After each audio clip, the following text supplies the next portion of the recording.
तो last class में भी टारगेटेड सेक्शन बी, अभी मैं सेक्शन सी स्टार्ट कर रहा हूँ। Feb March 23, paper 2 variant 2। इसके सेक्शन सी में जो है वो दो क्वेश्चंस हैं, दो में से कोई एक करना होता है पेपर में, और सवाल हमेशा सेलेक्ट होता है on the basis of part B. अगर इसका क्वेश्चन हम देखें ना, तो क्वेश्चन 4 जो है ना वो कम्प्लीटली न्यू सिलेबस है। सर्कुलर फ्लो ऑफ इनकम भी लास्ट ईयर ऐड हुआ है, इकोनॉमिक ग्रोथ भी लास्ट ईयर ऐड हुआ है। ये वाला जहाँ तक सवाल है, ये पुराने टॉपिक्स का सवाल है। ये तो दोनों क्वेश्चंस हम करेंगे, दोनों क्वेश्चन डिस्कस करेंगे, फिर जो आपको आसान लगेगा आपकी ऐसा ऐसा जजमेंट खुद बनेगी यहाँ पे। सही है। तो अगर हम क्वेश्चन 4 स्टार्ट करें, चलो क्वेश्चन 4 स्टार्ट करते हैं। तो सेक्शन सी का क्वेश्चन 4 का पार्ट ए अभी हम कर रहे हैं। और क्वेश्चन अगर आप सबसे पहले रीड करो, तो सवाल में वही टेक्निक लगाएंगे, एंड से पहले वाला पोर्शन कोशिश करेंगे नॉलेज के मार्क्स निकालने। ऐसा आपको याद होगा, AO1 होता है, AO2 होता है, और AO3 होता है। सही है। तो AO1 is knowledge plus understanding, जिसके 3 मार्क हैं। AO2 जो है वो एनालिसिस है, इसके भी 3 मार्क हैं। AO2 जो है वो, AO3 जो है वो इवेल्युएशन है, जिसके 2 मार्क है। तो three three is to 3 is to 2, ये मार्किंग स्कीम आपकी जो है वो यहाँ पर बनती है। क्लियर है ये चीज?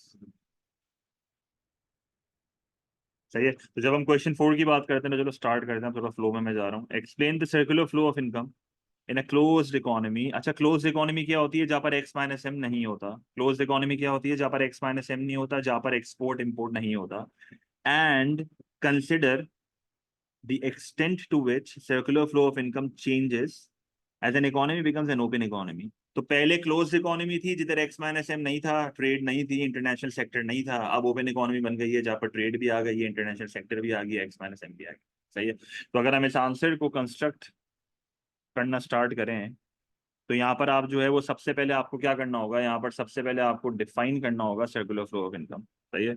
तो यहाँ पर आप सबसे पहले जो है उसको बताओगे कि सर्कुलर फ्लो ऑफ इनकम होता क्या है।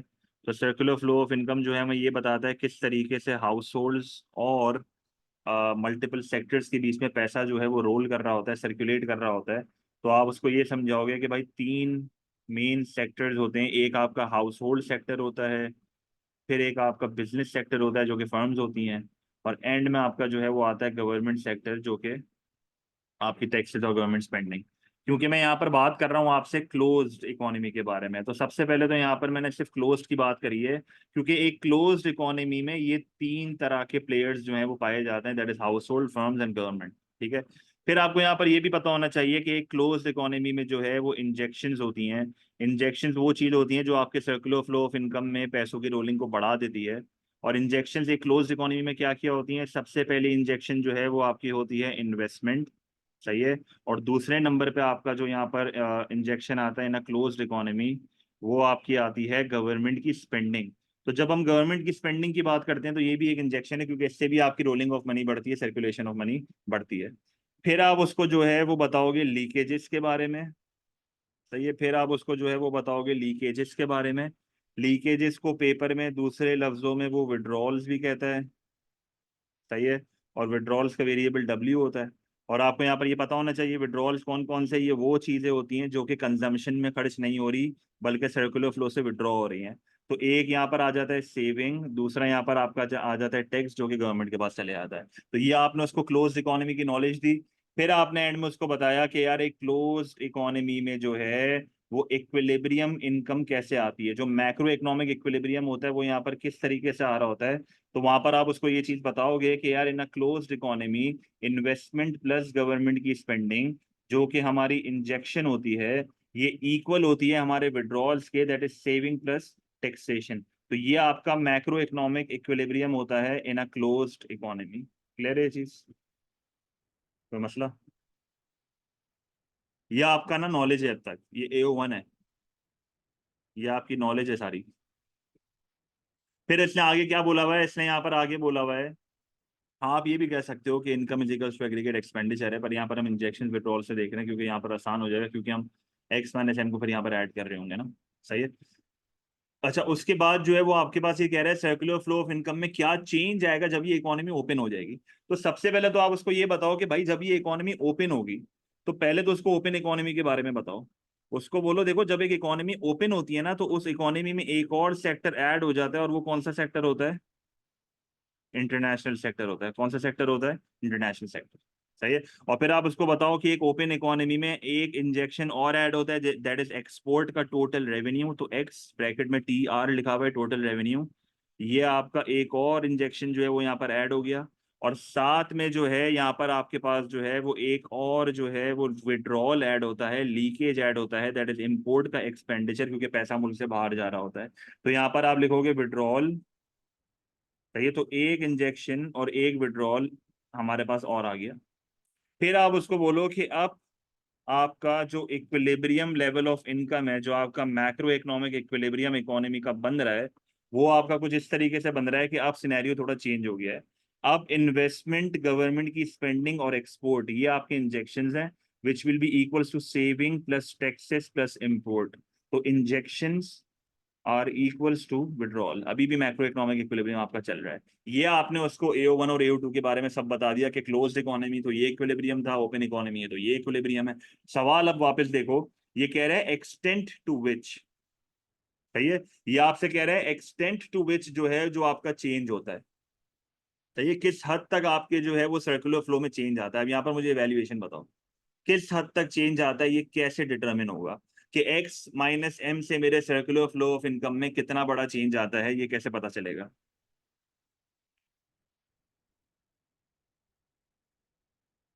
थोड़ा थोड़ा सा सोचो, थोड़ा सा सोचो। तो देखो, ये 2 मार्क उठाना ही आपको डिफरेंशिएट करेगा बाकी स्टूडेंट से। जी गुलसो, मुझे थोड़ा बहुत आइडिया है इस चीज का, आप अगेन थोड़ा मैनेज करते हैं। कोई पॉइंट सिर्फ मुझे 3-4 ने बताया अब तक, और सही बताया है।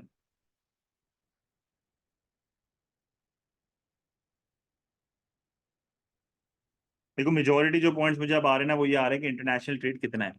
देखो, थोड़ी वेग स्टेटमेंट है ना, ये डिपेंड्स ऑन ट्रेड, थोड़ी वेग स्टेटमेंट है। आप इसको GDP से कनेक्ट करो। भैया, आप इसको किससे कनेक्ट करोगे? GDP से। कैसे, जरा सुनना। आप उसको ये बोलो AO3 में,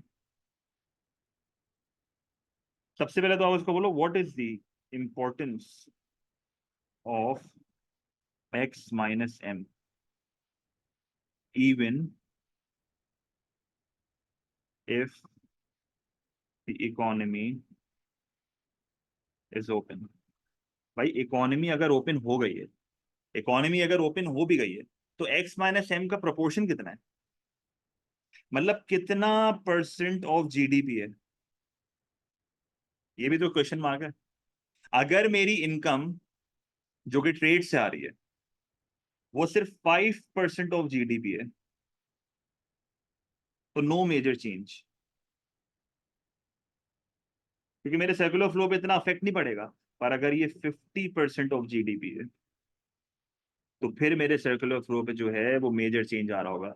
तो बेसिकली यहाँ पर आप ये भी कह सकते हो कि openness of the economy, openness of the economy मतलब कितना डिपेंडेंट है हम ट्रेड के ऊपर, कितनी ज्यादा हम ट्रेड कर रहे हैं। जैसे कुछ कंट्रीज होती हैं जो कि ट्रेड पे डिपेंडेंट होती हैं, जैसे थाईलैंड जो है वो ट्रेड पे डिपेंडेंट है। कौन से ट्रेड पे? सर्विसेज की ट्रेड पे।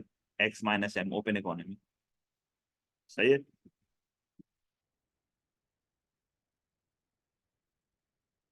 तो जो डिपेंडेंट है उसके सर्कुलर फ्लो में बहुत चेंज आएगा, जो डिपेंडेंट नहीं है उसके सर्कुलर फ्लो पे चेंज नहीं आएगा। तो बेसिकली डिपेंड्स ऑन कितना % ऑफ GDP आपका वहां पर जा रहा है। तो बड़ी आसान इवैल्यूएशन है, इतनी मुश्किल नहीं है। पसंद कर सकते हैं, कर सकते हैं। फिर ये चीज,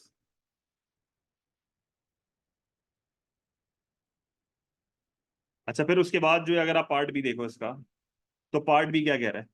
देखो, पार्ट बी अगर आप यहाँ पर पढ़ो तो वो क्या कह रहा है? Assess whether the consequences, consequences का मतलब होता है affects of economic growth. Economic growth का मतलब क्या होता है? रियल GDP का बढ़ जाना। For an economy are always positive. कह रहा है असेस करो कि इकोनॉमिक ग्रोथ के जो इफेक्ट्स होते हैं वो हमेशा पॉजिटिव होते हैं। तो पहले तुम बोलोगे यस, फिर तुम बोलोगे नो, और फिर तुम्हारा आंसर जो है वो इवेल्युएट हो जाएगा। ऑलवेज रिमेंबर, 12 मार्क का सवाल जो है वो 8:4 में डिवाइडेड है, और ये 8 4:4 में डिवाइडेड है। और इसमें 1 मार्क नॉलेज का, 3 mark analysis, 1 mark knowledge, 3 mark analysis, two sided answer. और 4 आपका जो है वो कंप्लीटली इवेल्युएशन के ऊपर है, जो कि 4 मार्क होते हैं। सही है। तो टू साइडेड आंसर बनेगा। पर सबसे पहले वो, ये एक अच्छे स्टूडेंट को पहले नॉलेज के मार्क्स निकाल लेने चाहिए। तो सबसे पहले यहाँ पर आपको चाहिए कि आप जो है वो सबसे पहले उसको तो ये बता दो कि भाई ये इकोनॉमिक ग्रोथ क्या होती है। तो आप उसको सबसे पहले बताओगे इकोनॉमिक ग्रोथ क्या होती है। Economic growth is the increase in real GDP. Economic growth is the increase in real income, एक ही बात है, सही है। Economic growth is an increase in the real output of the economy. Clear है ये चीज? तो आपने उसको ये चीज जो है वो उसको सही से बता दी। फिर उसके बाद आपने जो है वो उसको इकोनॉमिक ग्रोथ के टाइप्स बताने हैं। आपको उसको ये बताना है कि इकोनॉमिक ग्रोथ जो है वो हो सकती है एक्चुअल ग्रोथ। एक्चुअल ग्रोथ में मैंने आपको क्या सिखाया था? एक्चुअल ग्रोथ में मैंने आपको ये सिखाया था कि एक कंट्री का जो है वो एग्रीगेट डिमांड बढ़ गया, और एक आपकी जो यहाँ पर ग्रोथ आती है वो कौन सी आती है? पोटेंशियल ग्रोथ, जिसमें आप कहते हो एग्रीगेट सप्लाई बढ़ गया, या मोस्ट इंपॉर्टेंटली एक कंट्री का long run aggregate supply rightward shift हो गया। क्लियर है? अब यहाँ पर आपको उसको एडवांटेजेस बताना स्टार्ट करने हैं इकोनॉमिक ग्रोथ के। तो एडवांटेजेस में आप क्या क्या बताओगे उसको? देखो, सबसे पहला एडवांटेज तो आप उसको ये बताओ कि इकोनॉमिक ग्रोथ जब होती है तो कंट्री में लोगों की इनकम्स बढ़ती हैं। जब कंट्री में लोगों की इनकम्स बढ़ती है तो आप उसको बोलो कि यार इकोनॉमी में जो है वो अफोर्डेबिलिटी बढ़ जाती है। जैसे ही इकोनॉमी में अफोर्डेबिलिटी बढ़ जाती है तो लोग जो हैं वो ज्यादा गुड्स एंड सर्विसेज अफोर्ड कर पाते हैं, जिसकी वजह से उनका स्टैंडर्ड ऑफ लिविंग बढ़ जाता है। तो ये आपका पहला पॉइंट आ गया। फिर इसी पॉइंट से आप इसको कनेक्ट करो, बोलो कि यार एग्रीगेट डिमांड बढ़ रही है, एक्चुअल ग्रोथ आ रही है, लोग कंजम्पशन ज्यादा कर रहे हैं, तो जाहिर सी बात है इस डिमांड को मीट करने के लिए पहले के मुकाबले में प्रोडक्शन बढ़ानी पड़ेगी। और जब प्रोडक्शन बढ़ानी पड़ेगी तो डिमांड फॉर लेबर बढ़ेगा। और जब डिमांड फॉर लेबर बढ़ेगा तो पहले के मुकाबले में जो है वो अनएम्प्लॉयमेंट कम होगी, और इस अनएम्प्लॉयमेंट के कम होने से मजीद इकोनॉमी में इनकम्स बढ़ेंगी, जिससे मजीद स्टैंडर्ड ऑफ लिविंग बढ़ेगा। फिर इसी पॉइंट को दूसरे पॉइंट से कनेक्ट करो और बोलो कि जैसे ही इकोनॉमी में इनकम्स बढ़ जाएंगी तो पहले के मुकाबले में लोग ज्यादा टैक्स पे कर रहे होंगे अपनी इनकम में से, तो गवर्नमेंट का जो है वो इनकम टैक्स रेवेन्यू बढ़ेगा। फिर आप ये भी बोलो जब लोगों की इनकम बढ़ती है तो लोग स्पेंडिंग ज्यादा करते हैं, और जो स्पेंडिंग पे टैक्स होता है वो इनडायरेक्ट टैक्स वाला होता है, तो आप इनडायरेक्ट टैक्स रेवेन्यू भी गवर्नमेंट का बढ़ जाएगा। फिर आप ये भी बोलो लोग इसलिए इतना ज्यादा जब स्पेंड कर रहे हैं तो कंपनी के प्रॉफिट्स बढ़ेंगे, और जो कंपनी के प्रॉफिट्स पे टैक्स जाता है वो कॉरपोरेशन टैक्स होता है, तो यहाँ पर जो है वो गवर्नमेंट का कॉरपोरेशन टैक्स रेवेन्यू भी जो है वो बढ़ना स्टार्ट हो जाएगा। और फिर आप बोलो कि इस टैक्स के रेवेन्यू से गवर्नमेंट अपनी स्पेंडिंग बढ़ाने में जो है वो कामयाब हो जाएगी। और किन चीजों पे स्पेंड करेगी? Government can spend on education, government can spend on health care. हमेशा उसको बताओ कि गवर्नमेंट स्पेंड कहाँ करेगी। गवर्नमेंट ये पैसा जो है वो खर्च कर सकती है ट्रांसफर पेमेंट्स के ऊपर। ट्रांसफर पेमेंट्स याद है? ट्रांसफर पेमेंट्स वो पेमेंट्स हैं जिसके रिटर्न में कोई सर्विस नहीं मिलती। जैसे गवर्नमेंट जो है वो क्या कर सकती है कि ये पैसा गरीबों को दे सकती है, जिससे आप सक्सेसफुली एक इकोनॉमी में इनकम इनइक्वालिटी के मसले को जो है वो हल कर सकते हो, जिसका सेक्शन बी में सवाल भी था इसका। आप मल्टीप्लायर इफेक्ट के बारे में यहाँ पर बात कर सकते हो बिल्कुल। उसके अलावा और क्यों कोई नया पॉइंट कोई बताओ? एक बहुत अच्छा पॉइंट मुझे आया कि भाई अगर एक कंट्री में आउटपुट बढ़ेगा तो आउटपुट के बढ़ने से क्या होगा? आउटपुट के बढ़ने से जितना ज्यादा बनाओगे उतना ज्यादा एक्सपोर्ट भी तो करोगे, इससे आपका एक्सपोर्ट का रेवेन्यू बढ़ेगा। जब एक्सपोर्ट का रेवेन्यू बढ़ेगा तो आपकी कंट्री में इनफ्लोज आएंगे। उस इनफ्लोज के आने से जो है वो आपका करंट अकाउंट, जिसमें ये चीजें रिकॉर्ड होती हैं, बैलेंस ऑफ पेमेंट का जो करंट अकाउंट होता है, current account of the balance of payment जो है वो आपका जो है वो क्या हो जाएगा? इम्प्रूव हो जाएगा। सही है? करंट अकाउंट क्या हो जाएगा? इम्प्रूव हो जाएगा। मतलब आपकी position of the current account improve हो जाएगी, तो ये फायदा है।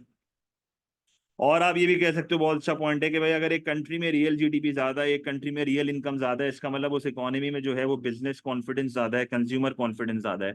और ये कॉन्फिडेंस देख के जो है वो डोमेस्टिक इन्वेस्टमेंट भी बढ़ती है, और बाहर की फर्म्स आपकी कंट्री में आती है तो फॉरेन डायरेक्ट इन्वेस्टमेंट बढ़ती है।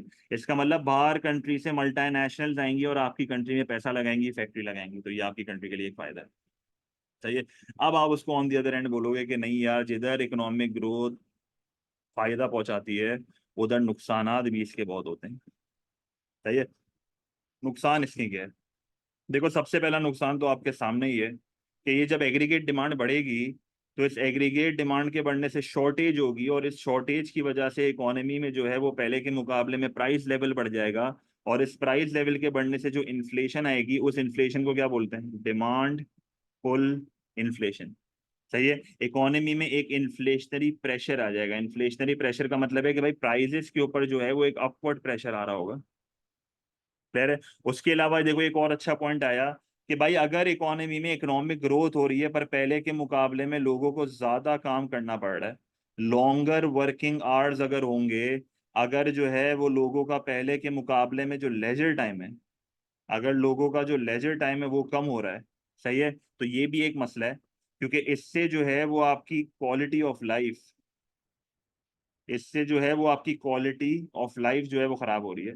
अच्छा, क्वालिटी ऑफ लाइफ खराब होने का मतलब क्या है कि आपका जो है ना वो स्टैंडर्ड ऑफ लिविंग कम होगा। आप कमा तो रहे हो पर आप खर्च कैसे करोगे? तो ये पैसे खर्च करने के लिए टाइम भी दो।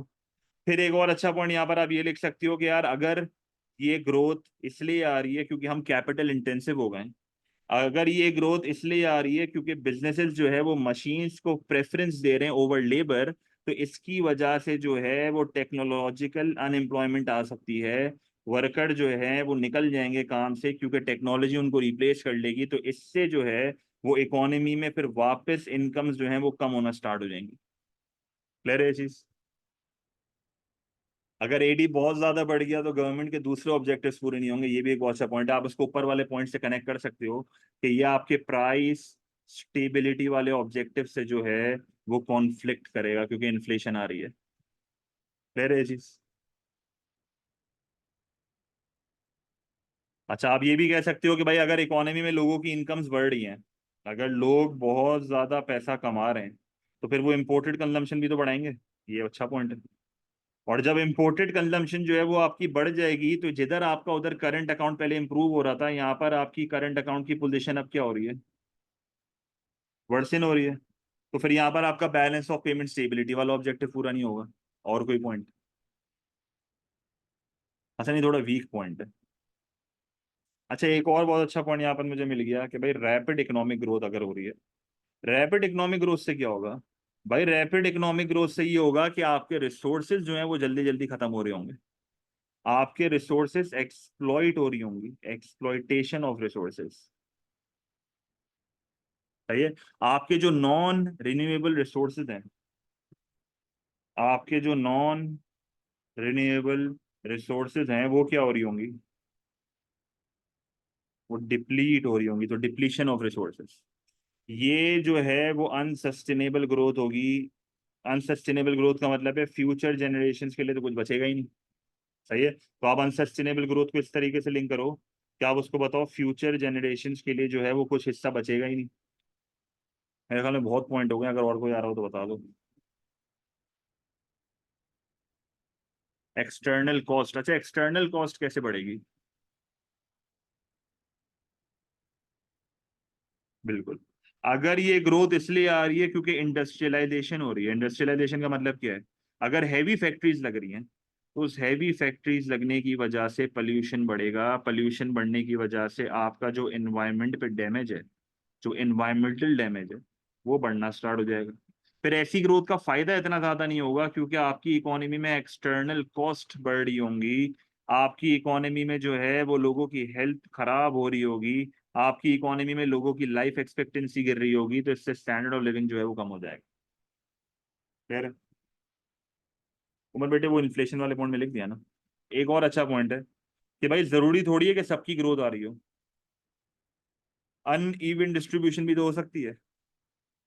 ऐसा ना हो कि अमीर अमीर होता जा रहा है, तो इन इक्वालिटी ऑफ इनकम बढ़ जाएगी। ग्राफ बन सकता है कोई इस आंसर में? ग्राफ डायग्राम, एक डायग्राम हम यहाँ पर बड़ी आसानी से बना सकते हैं लॉन्ग रन एग्रीगेट सप्लाई वाला। तो यहाँ पर आप लिखो प्राइस लेवल, यहाँ पर आप लिखो रियल जीडीपी। जिधर तुम उसको अनएम्प्लॉयमेंट कम करके भी दिखा दोगे, तुम उसको इन्फ्लेशन भी करके दिखा दोगे। पीपीसी भी बना सकते हैं, पर पीपीसी के जरिए जो है वो इतना ज्यादा मजा नहीं आएगा। एलआरएस बनाओ तो बेहतर है। तो आप जो है वो यहाँ पर एक लॉन्ग रन एग्रीगेट सप्लाई बना सकते हो। सही है, एक लॉन्ग रन एग्रीगेट सप्लाई जो है वो यहाँ पर बन सकती है। सही है, तो एक लॉन्ग रन एग्रीगेट सप्लाई वाला डायग्राम बनाओ, और उस डायग्राम के थ्रू जो है वो उसको ये चीज शो कर दो। कैसे दिखाओगे? ये आपका आ गया पोटेंशियल आउटपुट, ये आपने किनीजियन वाला बनाया है। सही है, आपने जो है वो टोटल कितने डिमांड पे बनाने होते हैं? पहला वाला फेज दिखाओ जिधर इन्फ्लेशन नहीं आ रही। क्लियर है? फिर माइल्ड इन्फ्लेशन वाला फेज दिखाओ, फिर रनिंग इन्फ्लेशन वाला फेज दिखाओ। सही है, और फिर हाइपर इन्फ्लेशन वाला फेज दिखा दो। ये आपने दिखा दिया मल्टीपल पेजेस। लेबलिंग एक साथ में कर लेता हूँ। यहाँ पर मैंने लिखा एडी, ये आ गया AD1, ये आ गया AD2, ये आ गया AD3, ये आ गया AD4। सही है। ये आपका इक्विलिब्रियम है, ये E1 है, ये E2 है, ये E3 है और ये E4 है। आपने उसको दिखाया कि एक्चुअली जो है हमारी इकोनॉमी यहाँ पर थी, पर जैसे जैसे मेरा एग्रीगेट डिमांड बढ़ रहा है वैसे वैसे मेरी रियल जीडीपी बढ़ रही है। फिर रियल जीडीपी जो है वो तेजी से बढ़ रही है शुरू शुरू में, फिर आहिस्ता आहिस्ता बढ़ रही है, क्योंकि जैसे जैसे आपकी इकोनॉमी में रिसोर्सेज कम होते जाती है ना, तो आपकी इकोनॉमी में जीडीपी का बढ़ना भी कम हो जाता है। और आपकी इकोनॉमी में शुरू शुरू में तो प्राइस लेवल इतनी ज्यादा से नहीं बढ़ेगी, पर जैसे जैसे आपकी इकोनॉमी में जो है वो आप डिफ्लेशनरी गैप कम होता जाएगा, स्पेयर कैपेसिटी कम होती जाएगी, तो प्राइजेस का इंक्रीज जो है वो बढ़ना स्टार्ट हो जाएगा। सही है। और एक पॉइंट ऐसा आएगा कि प्राइस के बढ़ने से रियल जीडीपी पे कोई इफेक्ट ही नहीं आ रहा। मतलब अगर मैं इसको ब्रेक करूं, तो ये वाला जो पोर्शन है ये माइल्ड इन्फ्लेशन है, ये वाला जो पोर्शन है ये रनिंग इन्फ्लेशन है, और ये वाला जो पोर्शन है वो हाइपर इन्फ्लेशन है। क्योंकि माइल्ड इन्फ्लेशन में जो है वो आपकी प्राइसेस जो हैं वो कम से बढ़ रही होती हैं, रियल जीडीपी ज्यादा से बढ़ रहा होता है।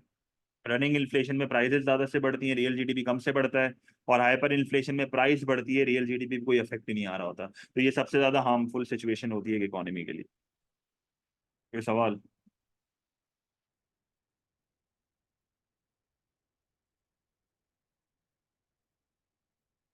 अब मुझे वैल्यूएशन बताओ। देखो यहाँ पर आपका टेस्ट है, मुझे बताओ इकोनॉमिक ग्रोथ ओवरऑल बेनिफिशियल है या नहीं है। ये हमने बहुत पॉइंट डिस्कस करे थे क्लास में।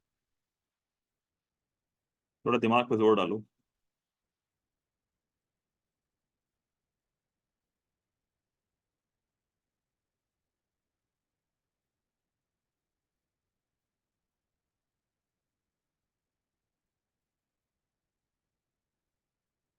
असल फर्क नहीं पड़ता, आपको जनरल एडवांटेज डिसएडवांटेज बताना है।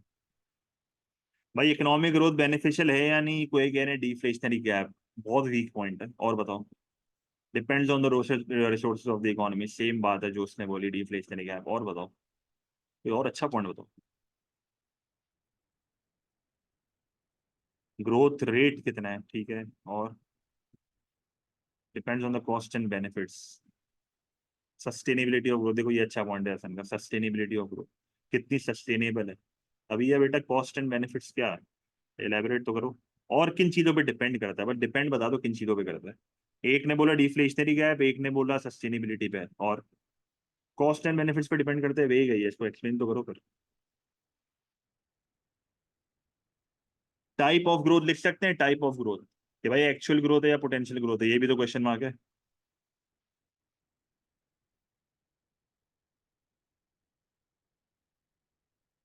तो देखो यहाँ पर आप क्या क्या बोल सकते हो। ये देखो सेल्फ एक्सप्लेनेटरी तो है, पर आंसर से उसको कहीं ना कहीं लिंक करना होगा ग्राफ को। वो मैं आंसर दूंगा ना, आप देख लेना किस तरह करा हुआ है मैंने। पर वही बात है। अच्छा एक और पॉइंट आ रहा है यहाँ पर, ये है कि AO3 तो मैं कर लूंगा, पर यहाँ पर कितने पॉइंट्स लिखोगे आप, हमने डिस्कस तो बहुत करें, पर कोई दो दो बताने हैं, 2 वर्सेस 2 या 3। ये ऐसा बहुत आसान सवाल है, 3 वर्सेस 2 भी हो सकता है यहाँ पे, 3 वर्सेस 2 भी हो सकता है यहाँ पे। सही।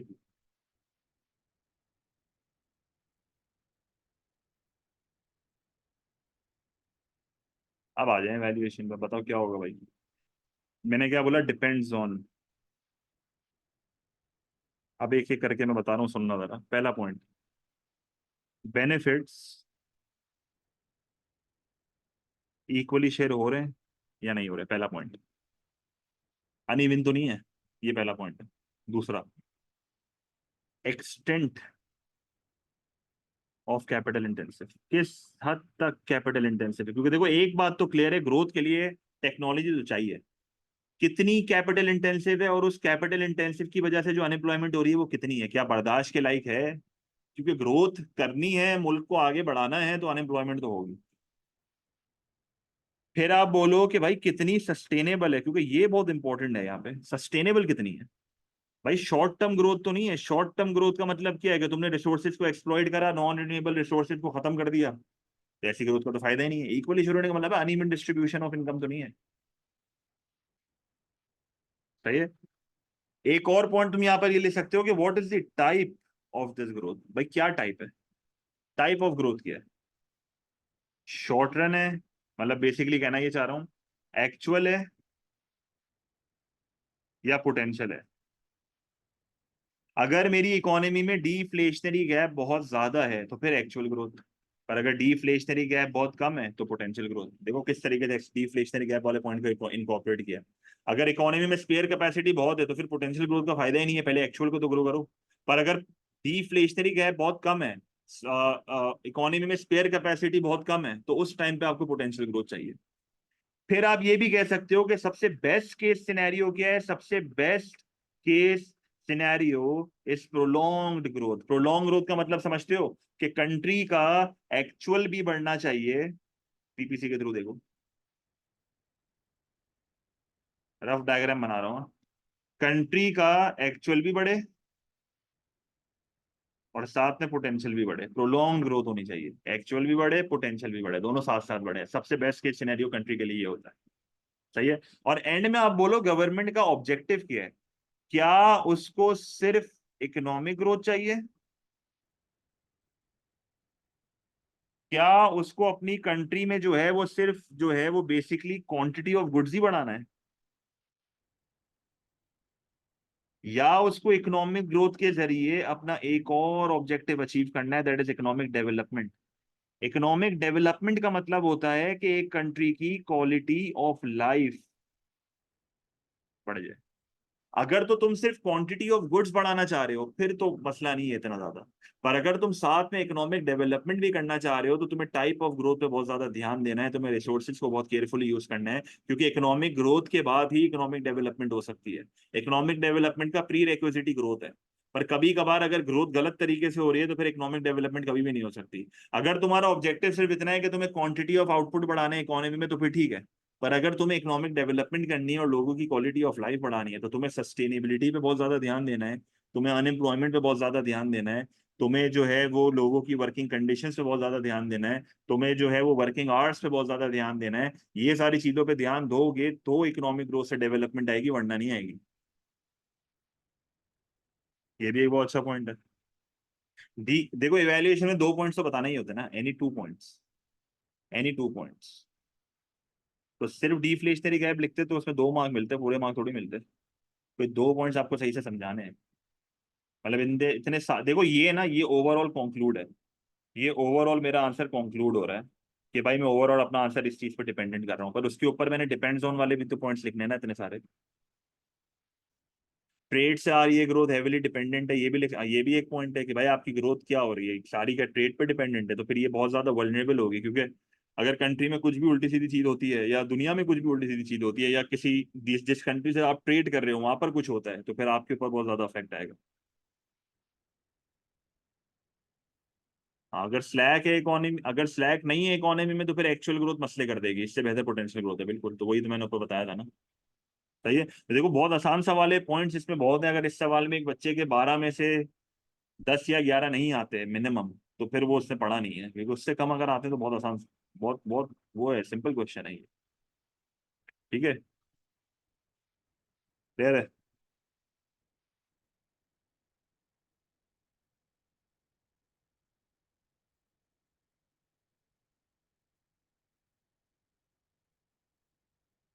अच्छा, अब आ जाते हैं क्वेश्चन नंबर 5 पे।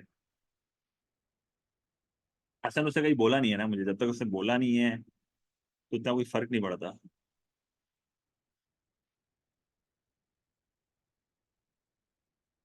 अच्छा, 5A की अगर मैं बात करूं तो क्वेश्चन नंबर 5A में कह रहा है with the help of a diagram, नहीं भी बोलता तो हम फिर भी बनाते।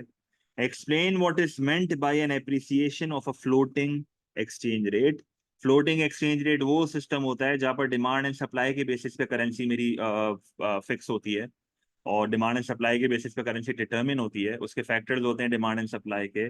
और आगे कह रहा है what is meant by appreciation, तो एप्रिसिएशन का मतलब होता है करेंसी की वैल्यू का बढ़ जाना।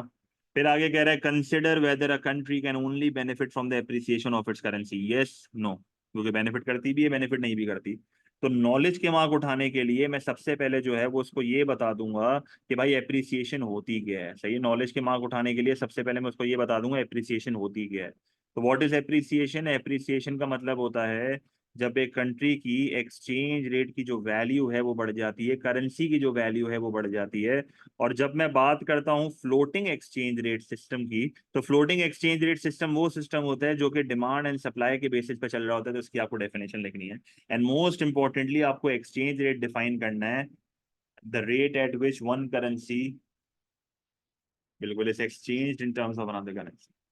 फिर आपको बताना है कि एप्रिसिएशन डायग्राम के थ्रू, देखो एप्रिसिएशन दो तरीके से हो सकती है, या तो आपकी करेंसी की डिमांड बढ़े, या तो आपकी करेंसी की सप्लाई जो है वो गिरे। डिमांड के बढ़ने से भी होती है, सप्लाई के गिरने से भी होती है, दो सिनेरियोज में आपकी करेंसी एप्रिशिएट होती है। अगर आप एप्रिसिएशन को ग्राफिकली दिखाना चाह रहे हो तो कैसे दिखाओगे? सबसे पहले जो है वो आपको वाई एक्सिस पे लिखना पड़ेगा एक्सचेंज रेट, या ई आर भी लिख सकते हो, मार्क्स नहीं काटेगा वो। और आपको जो है वो यहाँ पर लिखना होगा क्वांटिटी ऑफ डॉलर, क्योंकि एक्स एक्सिस से पता चलता है डायग्राम किसका है। फिर आपने जो है वो एक्स पेन बनाया, वाई और एक्स एक्सिस से टच करने की जरूरत नहीं है, क्योंकि माइक्रो का ग्राफ नहीं बन रहा है, यहाँ पे मैक्रो का ग्राफ बन रहा है। तो यहाँ पर आपने लिखा एक्सचेंज रेट, यहाँ पर आपने लिखा क्वांटिटी ऑफ डॉलर, ये इक्विलिब्रियम, ये सप्लाई ऑफ डॉलर, ये डिमांड फॉर डॉलर। तो ये आपने बेसिक उसको पहले तो बता दिया, फ्लोटिंग एक्सचेंज रेट में सारी गेम ये होती है। यहाँ तो कोई मसला? तो मैं कॉपी कर लूंगा। अच्छा, फिर आपने डिमांड बढ़ा के दिखानी है, तो जब आप डिमांड बढ़ाओगे तो देखो डिमांड आपने राइटवर्ड शिफ्ट पे जो है वो कर दिया, जिसकी वजह से करेंसी की वैल्यू जो है वो पहले के मुकाबले में बढ़ गई। और करेंसी की वैल्यू बढ़ गई तो आपने उसको ग्राफिकली ये चीज शो कर दी कि भाई इस तरीके से जो है वो फ्लोटिंग एक्सचेंज रेट में डिमांड एंड सप्लाई के बेसिस पे करेंसी की वैल्यू जो है वो बढ़ जाती है। क्लियर है? फिर आप उसको सप्लाई कम करने वाला ग्राफ भी बना सकते हो, दोनों में से कोई एक बनाना है, दोनों नहीं बनाना है। क्लियर है ये चीज? तो आप क्या करोगे, आप सप्लाई को कम करके दिखा दो।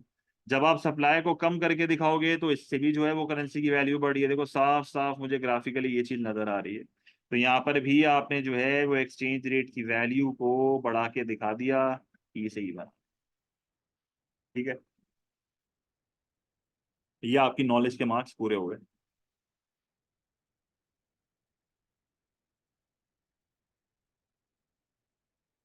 फिर आगे क्या बताएंगे? अब कह रहा है कि क्या एप्रिसिएशन से सिर्फ फायदा ही होता है, तो यस नो वाला सिचुएशन है, एक फायदा एक नुकसान, डिस्कस जो दिमाग में आता है कर लेते हैं। और फिर लिखना है एक एक पॉइंट ही है, 8 मार्क का सवाल है, एक पॉइंट फायदा एक पॉइंट नुकसान, 2 पॉइंट लिखने होते हैं। तो आप उसको बताओ कि अगर तो, आप उसको बताओ अगर एक करेंसी एप्रिशिएट हो जाती है, खुद ब खुद उसकी वैल्यू बढ़ जाती है, तो सबसे पहले जो वो अफेक्ट आता है वो ये आता है कि उस कंट्री की एक्सपोर्ट की प्राइसेस जो है वो बढ़ जाती हैं। सही है? और अगर मेरे एक्सपोर्ट्स की डिमांड जो है वो इलास्टिक हुई, तो उसकी वजह से मेरी जो एक्सपोर्ट की क्वांटिटी है वो ज्यादा से गिरती है, जिसकी वजह से हो सकता है कि ये एक कोई फिनिश्ड प्रोडक्ट है, फिनिश्ड प्रोडक्ट होगा तो और बुरी बात है, क्योंकि इससे हमारा जो है ना वो एक्सपोर्ट का रेवेन्यू बन रहा होता है। सही है? तो इससे जो है वो मेरा एक्सपोर्ट का रेवेन्यू कम हो जाएगा, क्योंकि इलास्टिक के केस में नेगेटिव रिलेशनशिप होता है। तो जैसे ही मेरे एक्सपोर्ट का रेवेन्यू कम होगा तो हो सकता है इसकी वजह से मेरा बैलेंस ऑफ ट्रेड जो है वो डेफिसिट हो जाए। और जब बैलेंस ऑफ ट्रेड डेफिसिट होगा तो कंट्री में एग्रीगेट डिमांड कम होगी, क्योंकि एडी की इक्वेशन में एक्स माइनस एम आता है। फिर आप ये लिखो कि एग्रीगेट डिमांड के कम होने से प्रोडक्शन कम होगी, उस प्रोडक्शन की कम होने की वजह से डिमांड फॉर लेबर कम होगा, जिसकी वजह से हो सकता है कि कंट्री में अनएम्प्लॉयमेंट जो है वो बढ़ जाए। ये आपका नुकसान आ गया। फिर आप उसको ये भी बोलो, हाँ, फिर आप उसको ये भी बोलो कि भाई इंपोर्ट की जो प्राइसेस हैं वो कम हो रही है। अगर इन इलास्टिक डिमांड है, इन इलास्टिक डिमांड कब होती है? इन इलास्टिक डिमांड कब होती है? जब आप कोई इंपोर्टेड रॉ मटेरियल मंगवा रहे हो मजबूरी में किसी दूसरी कंट्री से। अगर आप इंपोर्टेड रॉ मटेरियल मंगवा रहे हो तो आप मोर और लेस उतना ही खरीदोगे, और उसके लिए एक बहुत कम प्राइस पे करोगे, तो आपके इंपोर्ट का एक्सपेंडिचर कम होगा, टीई टोटल एक्सपेंडिचर कम होगा। और इससे हो सकता है कि आपकी इकोनॉमी में आपकी कॉस्ट कम हो जाए, जिसकी वजह से आपका शॉर्ट टर्म एग्रीगेट सप्लाई बढ़ जाएगा, आपकी इकोनॉमी में जो है वो प्राइस लेवल कम होगी। और ये प्राइस लेवल का कम होना जो है वो आपकी इकोनॉमी में कॉस्ट पुश, इन्फ्लेशन को जो है वो ऑटोमेटिकली जो है वो क्या कर देगा, कंट्रोल कर देगा। ठीक है?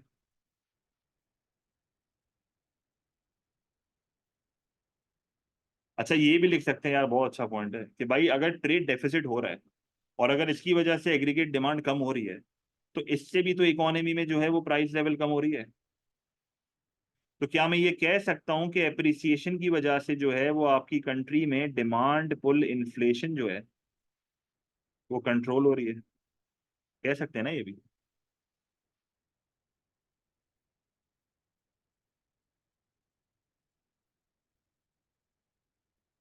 ठीक है, बिल्कुल।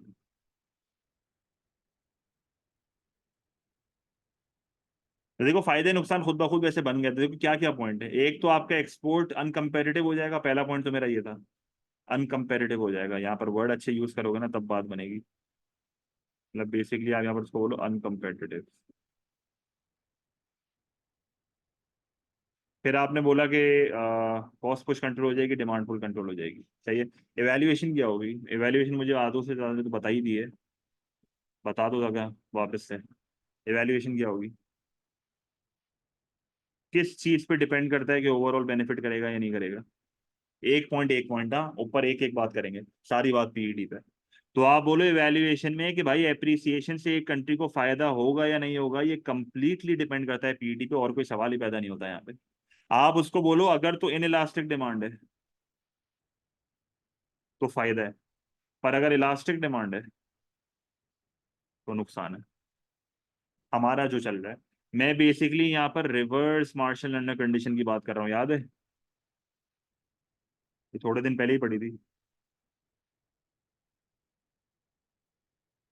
रिवर्स मार्शल अंडर कंडीशन क्या थी? कि appreciation to be successful the sum of export and import का PD should be less than one. Less than one का मतलब क्या है? Inelastic demand. क्योंकि जब इन इलास्टिक डिमांड होगी तो एक्सपोर्ट की प्राइस के बढ़ने से आपका जो एक्सपोर्ट का रेवेन्यू है वो बढ़ जाएगा। इंपोर्ट की प्राइस जो है वो कम होने से, इंपोर्ट की प्राइस जो है वो कम होने से आपका इंपोर्ट का एक्सपेंडिचर जो है वो कम हो जाएगा। इसकी वजह से आपका जो है वो बेसिकली सिनेरियो कुछ ऐसा हो जाएगा कि आपका एक्सपोर्ट का revenue will be greater than import का एक्सपेंडिचर। और आप यहाँ पर कह सकते हो कि आपका बैलेंस ऑफ ट्रेड जो है वो यहाँ पर सरप्लस होगा। और अगर बैलेंस ऑफ ट्रेड अच्छा हो रहा है तो हो सकता है कि करंट अकाउंट पोजीशन भी जो है वो इम्प्रूव हो जाए। और अगर एक अच्छा स्टूडेंट अगर चाहे तो यहाँ पर एक्स मैन वाला जे कर्व वाला डायग्राम भी बना सकता है। यहाँ पर वो लिखे बैलेंस ऑफ ट्रेड, यहाँ पर वो लिखे टाइम, ये पॉजिटिव एरिया, ये नेगेटिव एरिया। आप बताओ कि इनिशियली सरप्लस था, करेंसी अप्रिशिएट हुई तो शॉर्ट रन में जो है वो फायदा है। तो यहाँ पर देखो शॉर्ट रन वाला सिनेरियो, पर लॉन्ग रन में नुकसान है क्योंकि ये गिरना स्टार्ट हो जाता है। क्लियर है? ये आपका आ गया पॉइंट से। तो बेसिकली ये रिवर्स जे कर्व आपका बन रहा है यहाँ पे। सही है।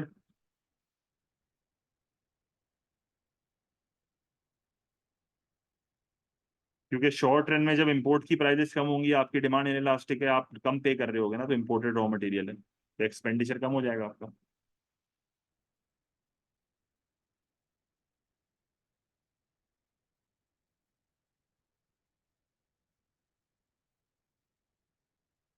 ये भी आसान सवाल था, मुश्किल नहीं था ये।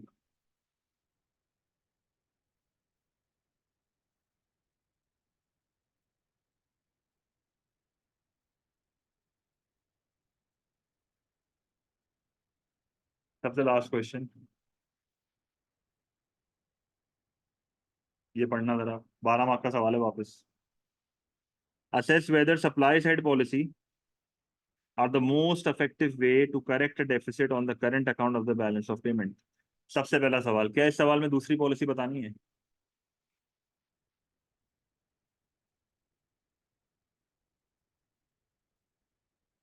या सप्लाई साइड के साथ और कोई पॉलिसी बताऊंगा? बतानी पड़ेगी। सही है, तो पहले सप्लाई साइड बता देते हैं। अच्छा, current account of the balance of payment के डेफिसिट को कम करना है, पहले तो बताओ होता क्या है ये। पहले तो मसला समझाना पड़ेगा। तो आपका जब आंसर यहाँ पर स्टार्ट होगा ना, तो आंसर स्टार्ट करते हुए हम इस चीज को सबसे पहले बताएंगे।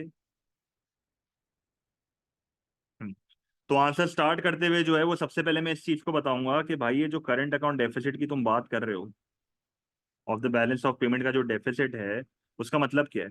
भाई करंट अकाउंट डेफिसिट का मतलब ये होता है कि आपकी कंट्री के जो आउटफ्लोज होते हैं वो इनफ्लोज से ज्यादा होते हैं। मनी की बात हो रही है यहाँ पे। आउटफ्लोज ज्यादा होने का मतलब क्या है? कि आपके इंपोर्ट का जो एक्सपेंडिचर है वो ज्यादा है और आपके एक्सपोर्ट का जो रेवेन्यू है वो कम है। सही है। अगर मुझे इस मसले को करेक्ट करना है, अगर मुझे इस इशू को करेक्ट करना है, इस मसले को खत्म करना है, तो मुझे क्या करना पड़ेगा? मुझे किसी तरीके से आउटफ्लोज को कम करना पड़ेगा और मुझे किसी तरीके से इनफ्लोज को बढ़ाना होगा। आउटफ्लोज कम करने का मतलब है मुझे इंपोर्ट के एक्सपेंडिचर को कम करना है और मुझे एक्सपोर्ट के रेवेन्यू को बढ़ाना है, क्योंकि इसी तरीके से ये मसला हल होगा। सही है। एक पॉलिसी इससे मुझे सवाल में खुद बताई भी है कि सप्लाई साइड पॉलिसी को यूज करो, तो चलो सप्लाई साइड पॉलिसी स्टार्ट करते हैं। तो आप जो है वो सबसे पहले जो है वो यहाँ पर क्या करोगे, सप्लाई साइड पॉलिसी के बारे में बात करोगे। बहुत रेयर है कि वो आपसे सप्लाई साइड पॉलिसी पूछ ले करंट अकाउंट को ठीक करने के लिए, वरना नॉर्मली वो फिस्कल मॉनेटरी और प्रोटेक्शनिस्ट पॉलिसीज पे ही जा रहा होता है। फिस्कल मॉनेटरी आपकी एक्सपेंडिचर रिड्यूसिंग पॉलिसीज होती हैं, और प्रोटेक्शनिस्ट पॉलिसीज आपकी एक्सपेंडिचर स्विचिंग पॉलिसीज होती है। याद है रोड बनाई थी, एक बंदा था, दो रास्ते थे उसके पास, सही है। तो यहाँ पर आप उसको बताओ कि सप्लाई साइड पॉलिसी के जरिए, यहाँ पर आप उसको बताओ कि सप्लाई साइड पॉलिसी के जरिए जो है मैं क्या करूंगा, कंट्री का लॉन्ग रन एग्रीगेट सप्लाई जो है वो बढ़ा दूंगा। सही है। लॉन्ग रन एग्रीगेट सप्लाई जो है वो कैसे बढ़ाओगे, उसे मैं वापस रिपीट करूंगा। वो लॉन्ग रन एग्रीगेट सप्लाई जो है वो कैसे बढ़ा के दिखाओगे, सबसे पहले यहाँ पर लिखोगे प्राइस लेवल, फिर यहाँ पर आप लिखोगे रियल जीडीपी। ये आपका आ गया, ओरिजिन की जरूरत नहीं है मैक्रो में। आपने जो है वो एक लॉन्ग रन एग्रीगेट सप्लाई बनाई, फिर आपने लॉन्ग रन एग्रीगेट सप्लाई को जो है वो बढ़ा के दिखा दिया। तो बेसिकली आपने क्या करा, एग्जामिनर को ये चीज शो कर दी कि भाई ये जो सप्लाई साइड पॉलिसीज हैं ये एलआरएएस को जो है वो राइटवर्ड शिफ्ट कर देते हैं और कंट्री के पोटेंशियल को जो है वो बढ़ा देते हैं। क्लियर है ये चीज।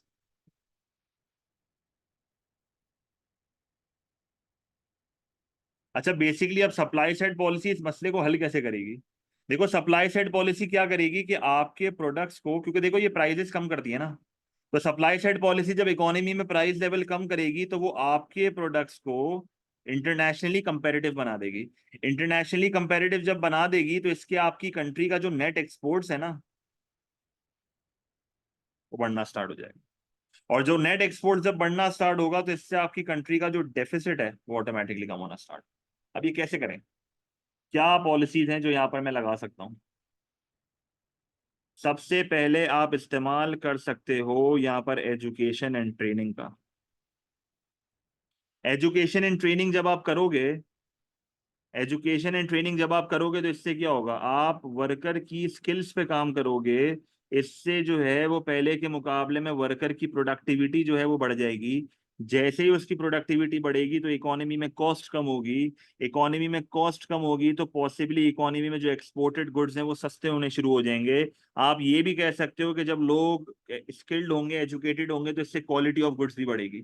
सही है। और फिर आप उसको बोलोगे कि भाई इन सारी चीजों से मेरा एक्सपोर्ट का रेवेन्यू बढ़ना स्टार्ट होगा। जब मेरा एक्सपोर्ट का रेवेन्यू बढ़ना स्टार्ट होगा तो इसका मतलब मेरी कंट्री में इनफ्लोज ऑफ मनी बढ़ गए। जब मेरी कंट्री में इनफ्लोज ऑफ मनी बढ़ गए तो इसका मतलब पहले के मुकाबले में जो मेरा करंट अकाउंट डेफिसिट था वो कम होना स्टार्ट हो जाएगा, या आप बोलोगे कि करंट अकाउंट इंप्रूव होना स्टार्ट हो जाएगा। सही है। दूसरा पॉइंट आप यहाँ पर ये लिख सकते हो कि आप जो है वो ट्रेड यूनियन की जो पावर है उसको कम करो। ट्रेड यूनियन की पावर कम होती है ट्रेड यूनियन रिफॉर्म से, आपको डिफरेंट लेजिस्लेशन यूज करनी पड़ती है उनके। आप उनकी पावर को जब आप कम करोगे ना तो इकोनॉमी में वेजेस कम होंगी। इकोनॉमी में वेजेस कम होंगी, उससे भी कॉस्ट कम होगी, कॉस्ट कम होगी तो एक्सपोर्ट की प्राइसेस कम होंगी, और फिर वही चेन आपका वहां पर बढ़ना स्टार्ट हो जाएगा। आप ये भी कह सकते हो कि गवर्नमेंट जो है वो एक्सपोर्ट सब्सिडीज प्रोवाइड कर सकती है, इससे भी इकोनॉमी में कॉस्ट कम होगी, इससे भी इकोनॉमी में एक्सपोर्ट सस्ते हो जाएंगे, इससे भी इकोनॉमी में जो है वो आपके एक्सपोर्ट्स बढ़ सकते हैं। आप यहाँ पर ये कह सकते हो कि government can encourage more competition in the economy, क्योंकि जब कंपटीशन इकोनॉमी में बढ़ता है, कैसे एनकरेज करोगे, डी रेगुलेशन करोगे, रूल्स एंड लॉस को कम करोगे, आसानियां पैदा करोगे, मार्केट में और फर्म्स जो हैं वो एंटर होंगी। जब और फर्म्स एंटर होंगी तो कंपटीशन की वजह से प्राइस कम होगी, जिसकी वजह से एक्सपोर्ट की प्राइस कम होगी, आउटपुट ज्यादा बनेगा, रेवेन्यू बढ़ेगा, इनफ्लोज बढ़ेंगे, वगैरह वगैरह। इंफ्रास्ट्रक्चर इंप्रूव कर सकते हो, इससे कंपनीज के ट्रांसपोर्ट कॉस्ट कम होगी, इससे इकोनॉमी में ओवरऑल बिजनेस एक्टिविटी आसान हो जाएगी, तो इससे भी कॉस्ट कम होती है, इससे भी जो है वो आपको फायदा होगा। पर अगर मैं जनरलाइज यहाँ पर बात करूँ इन सारी पॉलिसीज की, तो सप्लाई साइड पॉलिसीज जो होती हैं वो क्वाइट एक्सपेंसिव होती हैं। सप्लाई साइड पॉलिसीज क्या होती हैं, क्वाइट एक्सपेंसिव होती हैं। सप्लाई साइड पॉलिसी का एक और एक्सपेंसिव होने की वजह से इनकी अपॉर्चुनिटी कॉस्ट बहुत ज्यादा होती है। आप ये भी कह सकते हो कि ये पॉलिसीज बहुत ज्यादा टाइम टेकिंग है, तो टाइम लैग यहाँ पर आ रहा होता है। तो कोई भी आप उसको एक पॉलिसी जो है, बल्कि एक या दो पॉलिसीज आपको अच्छे से उसको समझानी है सप्लाई साइड की, दो दो मार्क्स में, और एक नुकसान भी बता देना है। सही है। हसन ये वाली बात ना इवैल्यूएशन में लिखेंगे, ये बहुत अच्छा पॉइंट है जो आप जाया नहीं कर सकते अभी। अच्छा, ऑल्टरनेटिव पॉलिसी में क्या इस्तेमाल कर सकता हूँ यहाँ पे, मेरे पास ऑल्टरनेटिव पॉलिसी कौन सी है।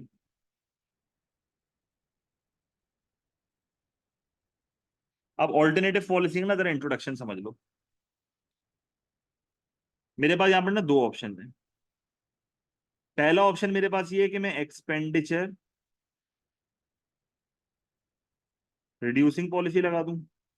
एक्सपेंडिचर रिड्यूसिंग पॉलिसी का मतलब क्या है कि अगर एक बंदे के पास इंपोर्ट्स का भी ऑप्शन है और डोमेस्टिक गुड्स का भी ऑप्शन है, और एक बंदा यहाँ पर खड़ा हुआ है, तो उसके दोनों ऑप्शंस बंद कर दूं, ये होती है expenditure reducing policy. Expenditure switching policy क्या होती है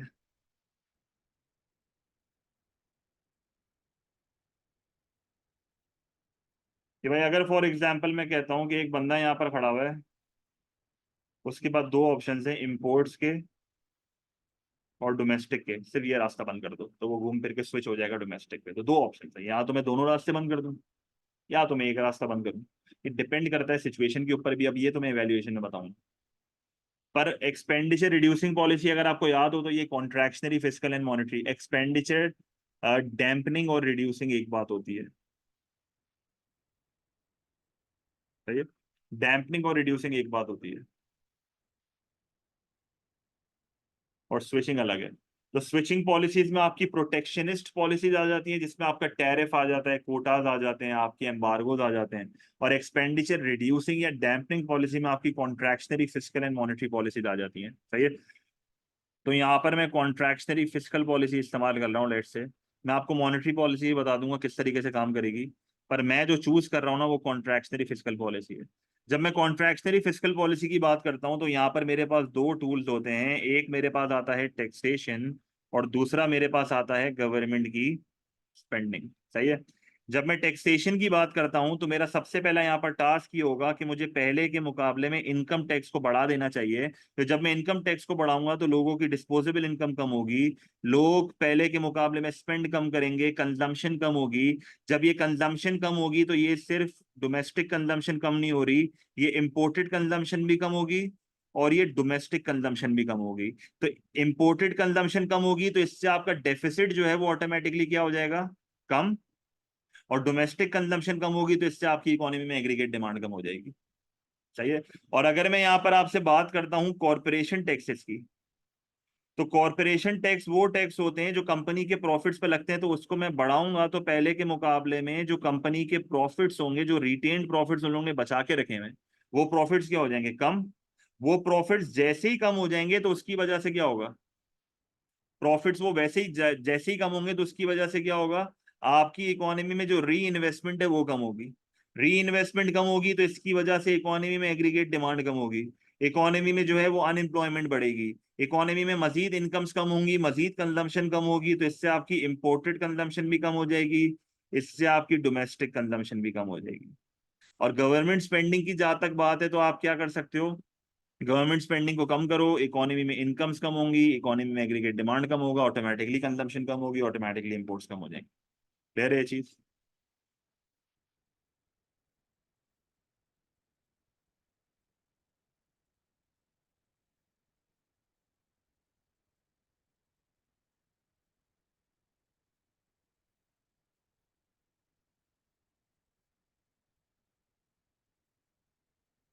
डिसएडवांटेजेस क्या है, एक ऑल्टरनेटिव पॉलिसी बतानी होती है भाई।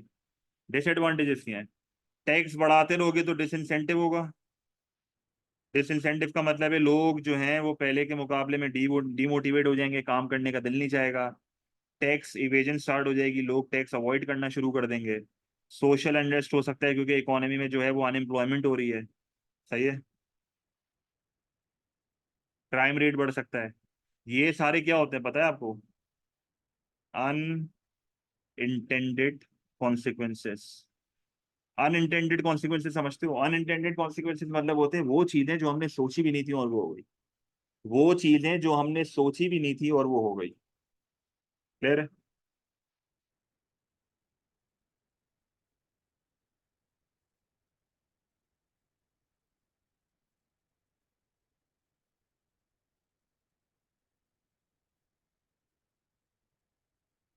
अब मुझे बताओ कॉन्ट्रैक्शनरी फिस्कल पॉलिसी बेहतर है या सप्लाई साइड पॉलिसी बेहतर है, इवैल्यूएशन।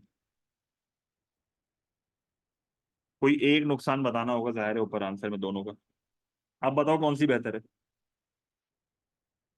आप उसको बोलो ये डिपेंड करता है, एक एक करके डिस्कस करते हैं। बेटा डिपेंड करता है, कोई पॉलिसी बेहतर नहीं होती भाई, डिपेंड करता है। क्योंकि ये इन्फ्लेशन वाला सवाल थोड़ी है, करंट अकाउंट वाला है। डिपेंड करता है कि अगर मसला इमीडिएट है तो फिर फिजिकल पॉलिसी। पर अगर मसला लॉन्ग टर्म है, आप लॉन्ग टर्म तक इसको सॉल्व करना चाह रहे हो, टाइम है आपके पास, तो फिर सप्लाई साइड। क्योंकि इसमें टाइम लैग होता है, ये एकदम से काम नहीं करती, ये पहली चीज। दूसरी चीज, आप उसको ये बोलो कि यार अगर एक कंट्री में फॉर एग्जाम्पल अगर एक कंट्री में फॉर एग्जाम्पल गवर्नमेंट के पास फंड्स कितने हैं, अगर फंड्स नहीं है तो फिर क्या सप्लाई साइड पॉलिसी लगा सकता हूँ?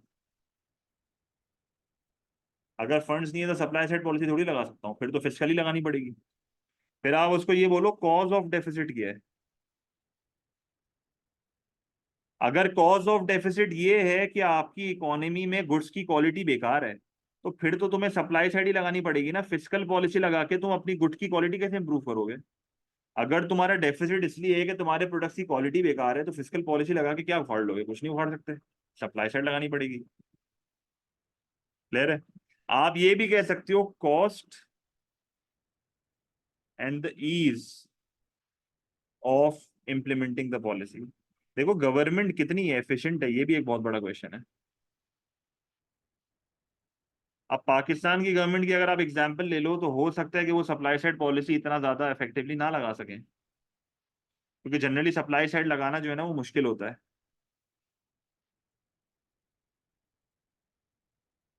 प्रोटेक्शन लिखने की जरूरत नहीं है ना, मैंने सप्लाई साइड और फिस्कल पॉलिसी को कंपेयर करना है। क्लियर?